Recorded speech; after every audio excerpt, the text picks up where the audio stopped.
Welcome to the Transform My Dance Studio podcast, powered by the Dance Studio Owners Association.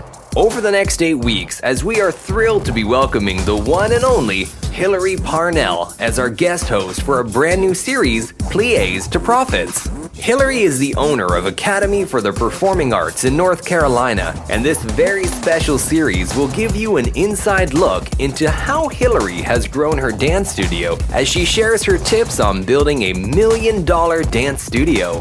In this season, Hilary will be diving into how she delegates tasks effectively, her less but better philosophy, how to bring in more revenue with less output, building community in your studio, and so much more. We hope you enjoy Pliés to Profits with Hilary Parnell.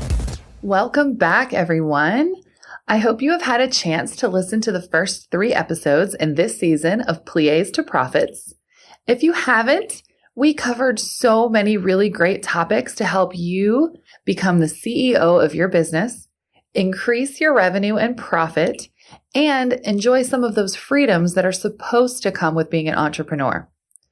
I'm Hilary Parnell, growth coach in the Dance Studio Owners Association, and your host for this season of Pliés to Profits. I am having a blast reaching new dance studios all over the world. If you have been following along all season, let's recap, shall we? Because remember, even if you've heard it all before, you don't really know something unless you're doing it. In the first episode of this season, I took you through a studio checklist to see if there are any areas in your business that could be hurting your ability to retain customers. Is your studio clean and kept tidy? Is the parking lot and location adequate? Do you have a rock-solid line of communication and quality branding? If you want to see how your studio scores on that checklist, check out episode 1. It's also a great one to re-listen to every year before the start of classes. Have your team go over everything and make sure that something hasn't slipped. Then, in episode 2, we talked all about cutting costs. There are 2 ways for businesses to make more money, and one of them is to trim the fat. We focus so much on Facebook ads and leads and conversion rates, but what about those 95 subscriptions that you're not really using? Or the expensive toilet paper that kids are literally flushing down the toilet? Episode 2 is a deep dive into your expenses.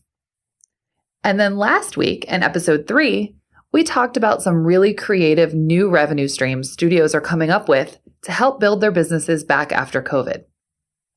I went through a huge list of things that you may never have even thought of before, and more importantly, when it's a good idea to implement those ideas. So if your studio has limitations due to COVID and you need to get creative, or you're just ready to add a new program, definitely check that episode out. And speaking of COVID, we're going to talk today about crisis. And more specifically, crisis management. How you as a small business can make it through a crisis, big or small, and even thrive on the other end of it. Throughout history, certain companies rose above others by being creative, staying relevant, and being willing to pivot for the time being. Movie theaters, for instance, had just gotten off the ground before the Great Depression, and then felt the huge hit when people couldn't afford that luxury anymore. They got creative. They offered free meals if you came to the show. They offered 2-for-1 screenings and even gave away pieces of flatware every time you saw a movie. So you'd have to see lots of movies to complete your set. It will be very interesting to see how movie theaters manage this huge setback. I've already seen some switch their model to outdoors or family seating. Some theaters are going to figure it out and others are going to die off. Yuengling, another example, the beer company, was also hit really hard during the Depression and then Prohibition. But rather than suffer, they diversified and got into running dairies, selling meat and other agricultural ventures, and basically did things that were in their wheelhouse, but not necessarily something they wanted to do at the time. By the time the Great Depression was over, they were still on their feet and able to focus back on what they're famous for now, beer.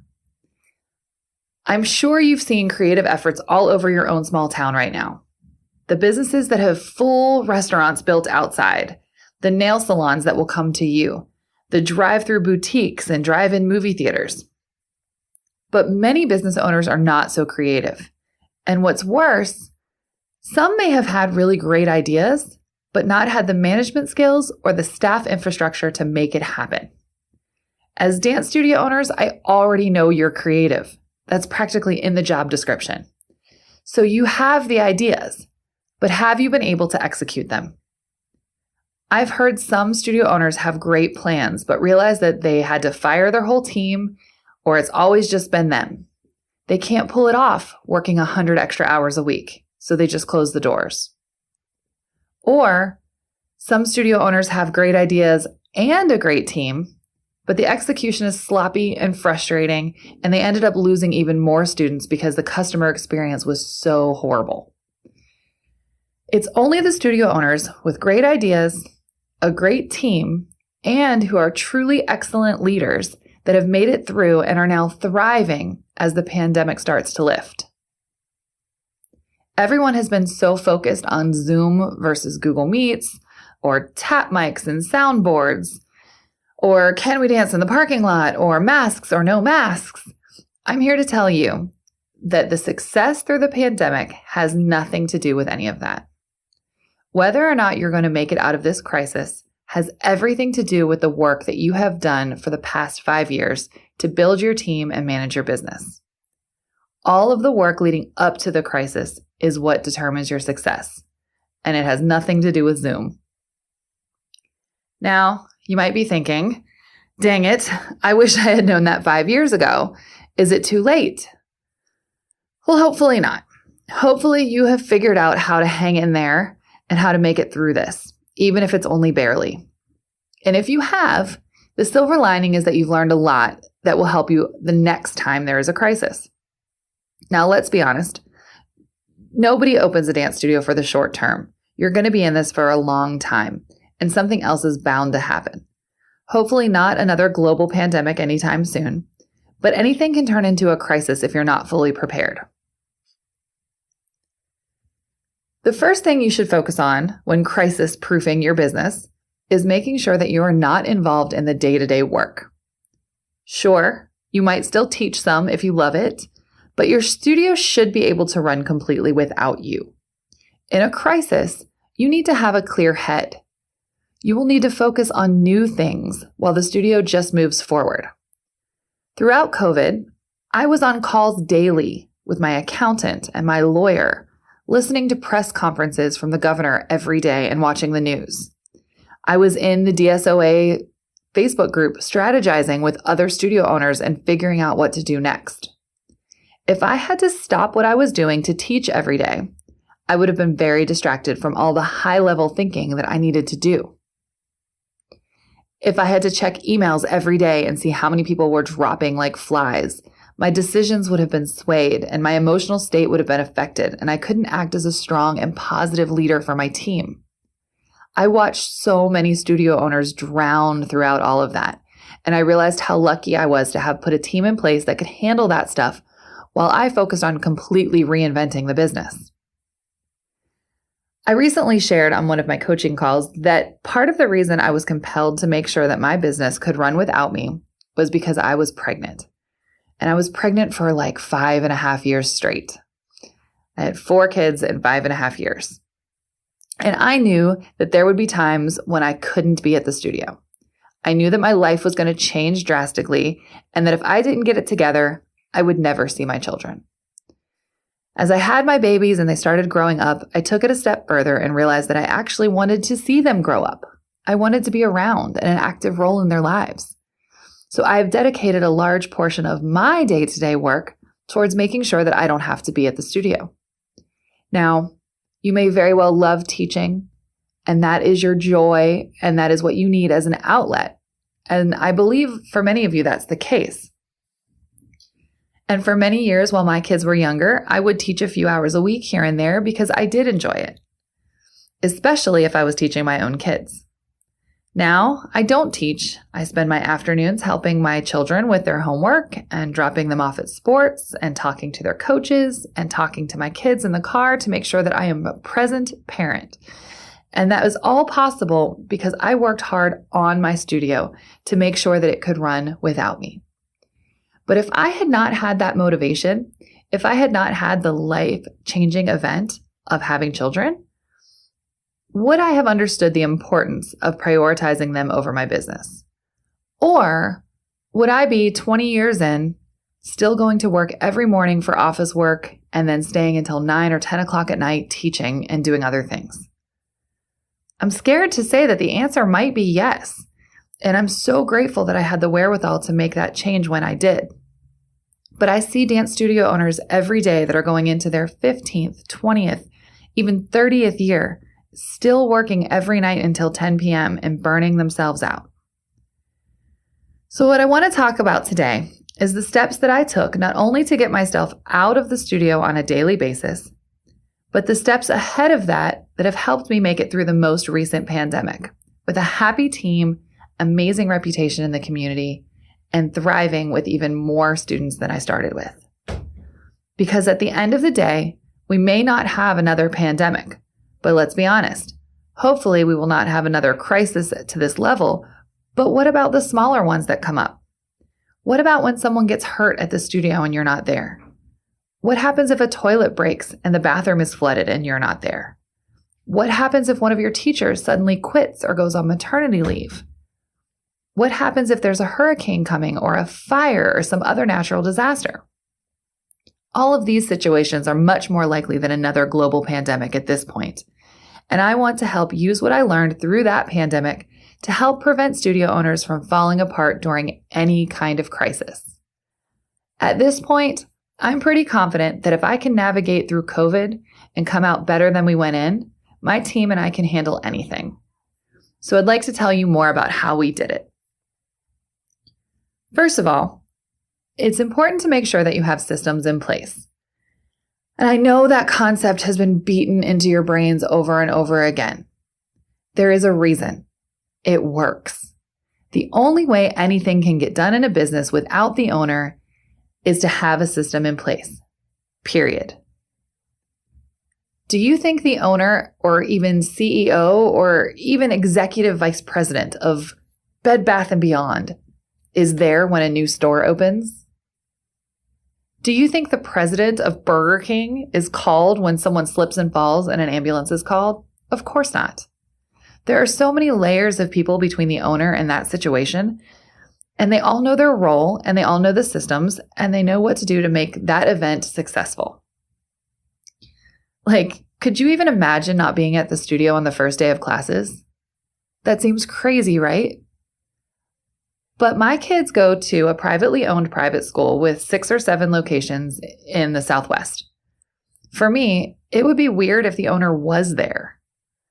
There's a principal there to make sure that everything runs smoothly on the first day of school. She takes her job seriously, and if anything goes wrong, she is held accountable. The owner doesn't fly in to take over the day and run around sweaty and frazzled and forget to eat all day the way dance studio owners do. I know that's how many of you run your recital day. I've done it for years. Be honest. So let me give you a few examples of what it would look like for you if you didn't have to be there all the time. These are all things that have actually happened in my studio and things that we have a system in place for. An ambulance was called to come to my studio because someone fell and broke her leg. I wasn't called. My Dofi knew exactly what to do. She wrote up a report, put it in an email, and I read it the next day. When a hurricane was imminent, we had discussed a plan ahead of time, and when classes needed to be canceled, it was taken care of without me needing to make the call. My team knew what to do and took care of it. One time, parents got in a domestic dispute in the parking lot and the police were called. It didn't involve me at all. I actually didn't find out about that for a couple days. And then there are all the little things. When a teacher doesn't show up for her shift, does your staff know what to do? Mine do. What if the AC stops working in a classroom? Is there a protocol and someone assigned to call the maintenance people? And then there are the even littler things that can blow up into these big, huge issues if people don't know how to handle them. Like, can I give so-and-so her costume? So-and-so says she ordered tights, but I don't see them.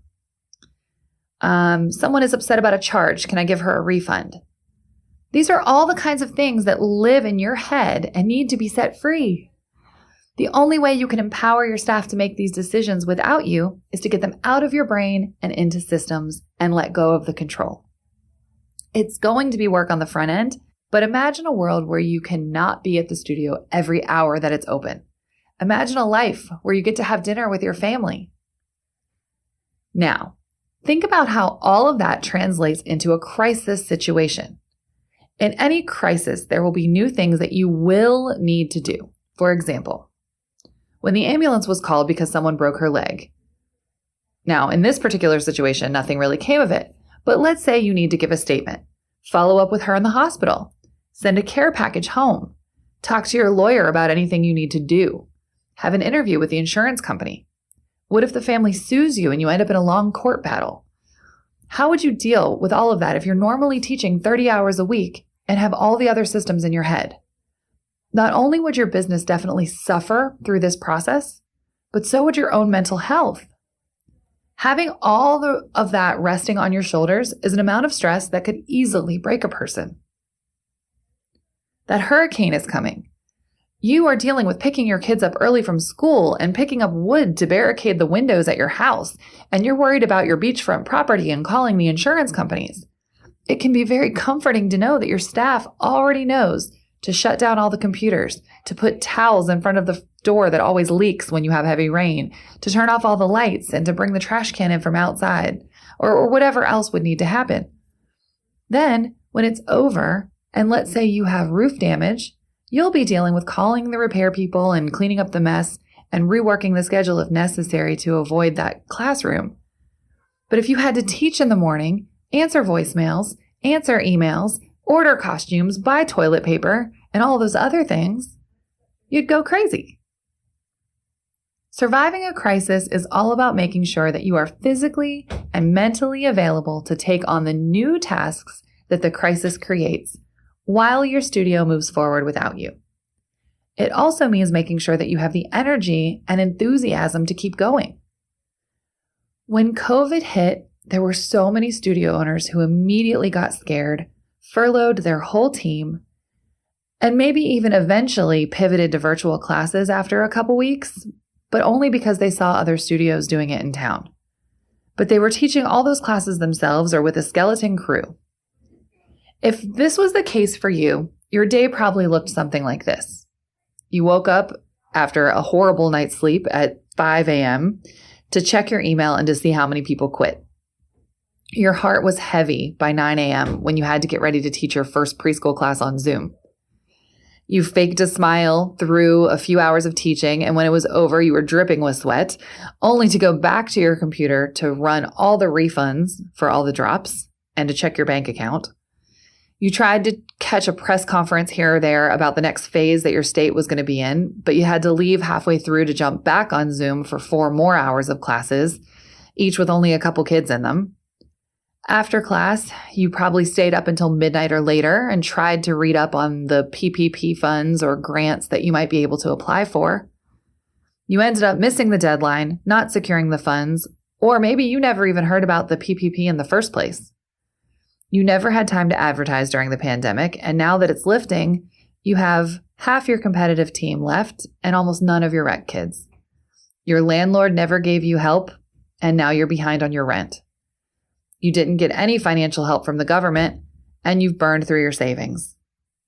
You decided to close. For so many studio owners, that's what happened. Now, let me paint you a completely different picture. What if you had been working on your leadership for the past 5 years? You have a strong team in place with systems that run without you. In this scenario, when COVID hit, you were already prepared and your staff knew it was coming because you're a member of a mastermind group like the DSOA and you knew all about the pandemic while it was on the other side of the world.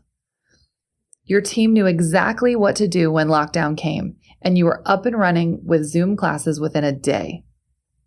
You spent your days collaborating with dance studios from all over the world to learn about creative ways to connect with your students.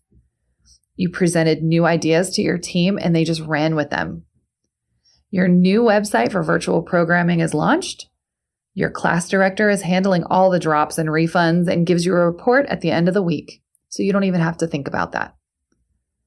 But it's even okay that you're losing students because your marketing team is running ads to gain new students faster than the others are dropping. Your classes are being taught each evening by your wonderful teachers, and you even have time to drop off gifts of gratitude to their houses. You spend the majority of your day listening to press conferences, talking to your accountant, applying and securing government funding. You work on budgets and forecasting and new programs. You create new systems for those programs as you go, so you never have to do that work a second time. All the while, your staff, your parents, and most importantly, those young dancers who look up to you, see you as calm, collected, strong, and effective. They praise you for your creativity and ability to pivot. You get news coverage for your inventive approach and making lemonade out of lemons. You pick up students from other studios that couldn't cut it and end up closing. When it's all over, you have more students than you had before.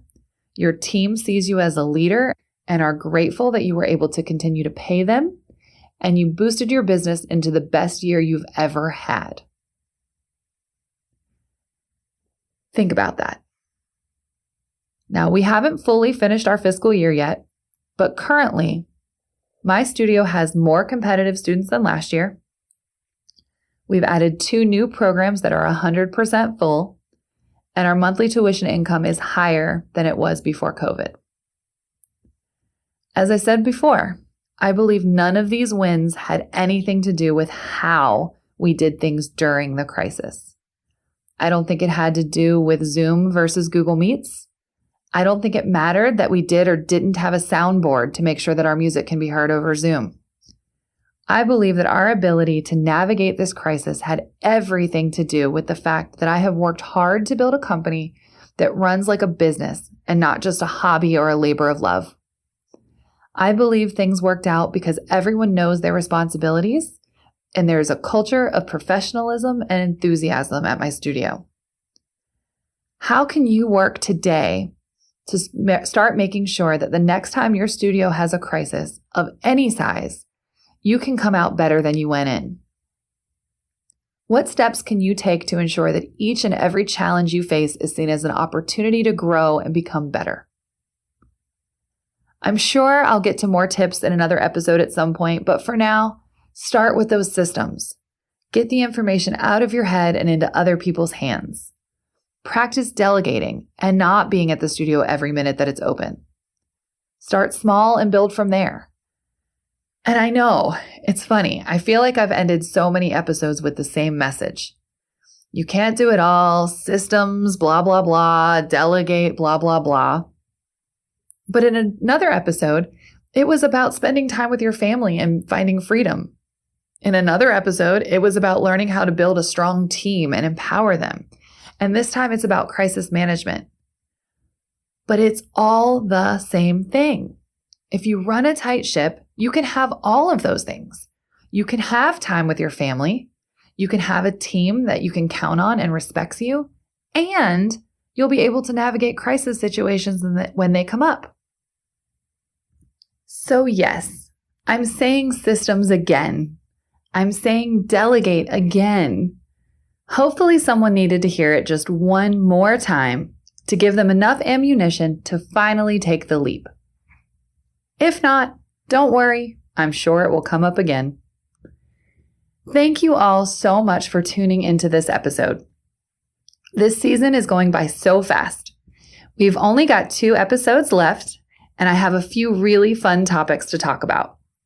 Next week, I'm going to talk about ways you can make your studio unique and stand out in a sea of dance studios. Whether you are the only one in your town or you have 5 on your block, it is important to stand out and create a brand that is like nobody else. I'll give you tips on how to do that, how to find your unique style that your community will automatically recognize as yours alone. We'll do a little activity to figure out what you offer that nobody else does in your area and how to capitalize on it.